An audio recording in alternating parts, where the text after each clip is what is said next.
Mene assalamualaikum.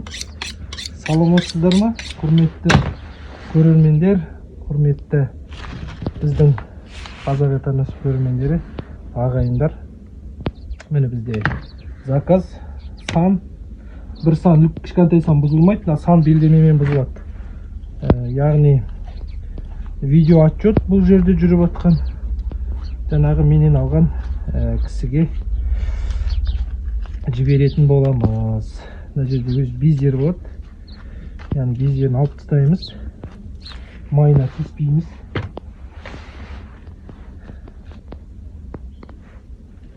Міне. Енді бізге жалпақ омыртқаны белдемені саннан ажыратып алу керек. Өзінің суставы болады. Міне. Әзек суставтан ажыратып алынып.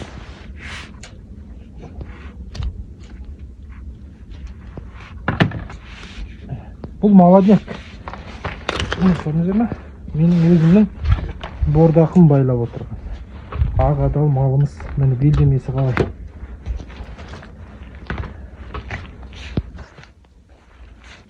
Міне. Белдемені яғни шығарып алдық. Клиентке қазір алла қаласа бұны ыстық қып әдемілі бөліп беретін боламыз. Міне сан. Яғни бұл жерде құйымшақ бар. Құйымшақ дегеніміз өте не ғой? Көжеге арналған дүниеде өте тәтті жер. Міне біз яғни білесіздер,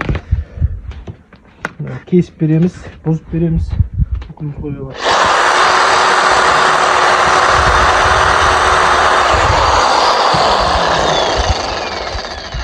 Міне құйымшақ көжеге қандай. Енді бұл құйымшақты екіге бөліп тастаймыз. Ортасынан бөлесек жетіп жатыр.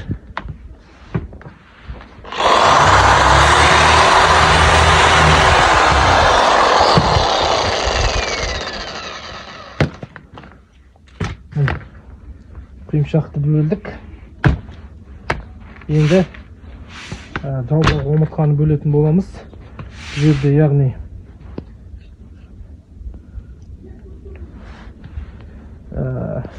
әр омыртқа өзінің суставымен шығады. Яғни өзінің шығатын орындар болады. Міне. Екі саусақ қой, екі саусақ сайын міне шығып отырады. Ешқандай оқуы жоқ мал бұзудың. Әр қазақ мал бұза білген дұрыс. Міне. Көрдіңіздер ме? Қонақ шақырған кездегі ең маңызды мүшелердің бірі болып есептеледі, ол жалпақ омыртқа. Яғни біз қиналмастан, оны шығармастан, мына жерде кертігі болады, соны кесе-кесе саламыз.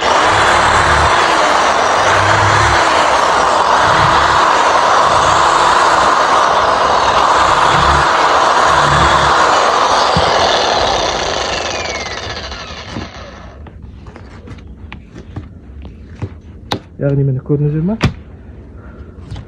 Қазіргі заманның тілмен айтқан кезде стейк. Міне. Қандай керемет стейктер.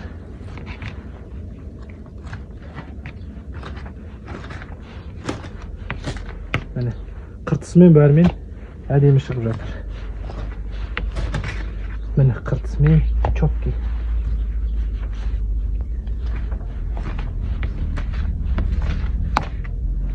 Міне әдемі болып шықты. Міне бір омыртқадан, жалпақ омыртқаны біреу, екеу, үшеу, төртеу, бесеу, алтау. Яғни 6 кесім шықты. Ендігі кезекте бізде сан, яғни сан өзі жылқы қара малда болсын, әр малда болсын 12 жылық болады. Яғни бұл жердегі санымызда кәрі жілік, асықты жілік, одан кейін ортан жілік, потом жамбас сүйек. Яғни бұл жерде 3 жілік болады екен. Ол бізде асықты жілік, ортан жілік, жамбас. И тобық. Етін естіп ажыратып аламыз. етін ажыратып аламыз, орталарын тілеміз. Яғни бұл біздің жамбас етімізде не болады? Без болады, тамыр болады. Міне ішінде. Бұл арам без болады, сондықтан бұны алып тастаймыз. Міне, мынау без. Міне, көрдіңіздер ме? Лимфоузел без дейді ғой. Міне. Міне, біздің жамбастың мякіті. Біз қоя тұрамыз. Келесі кезекте асықты жілікті шығару үшін мына жерде өзінің суставы болады. Содан жоғары, ортан жіліктен жоғары алсаңыздар, өз оңай шығып кетеді.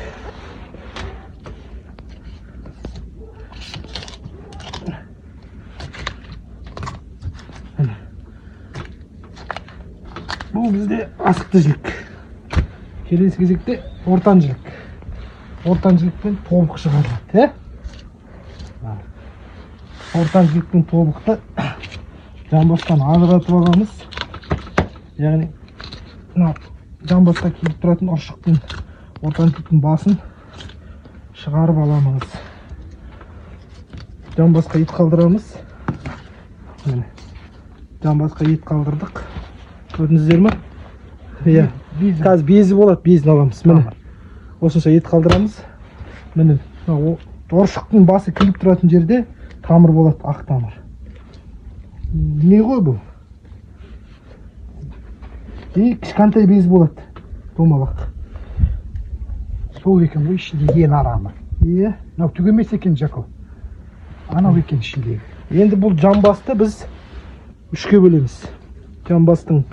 Екі жамбастың басы және ортасын қалдырамыз.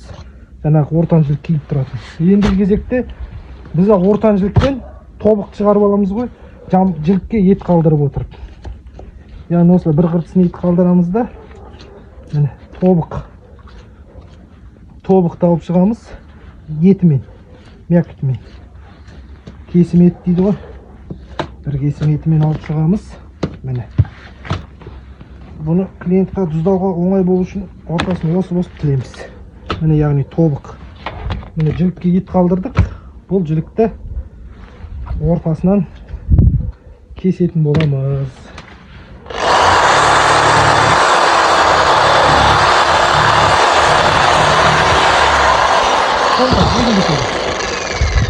Міне, шаппаймыз, яғни кесеміз, аралаймыз. Ендігі кезекте жамбастың басы.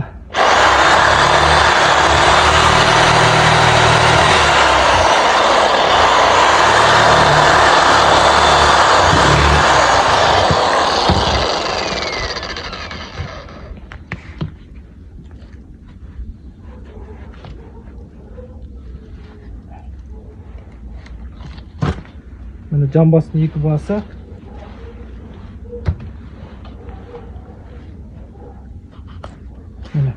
И ортасы.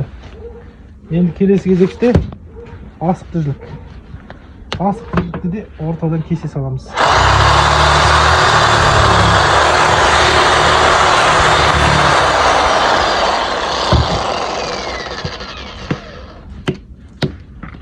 Бізден клиент яғни екі сан алды, бір сан белгімесімен, бір сан голый сан, өз саны. Бұны клиент өзіне алды, екіншісін бала шағасын алды. Клиенттің саны дайын.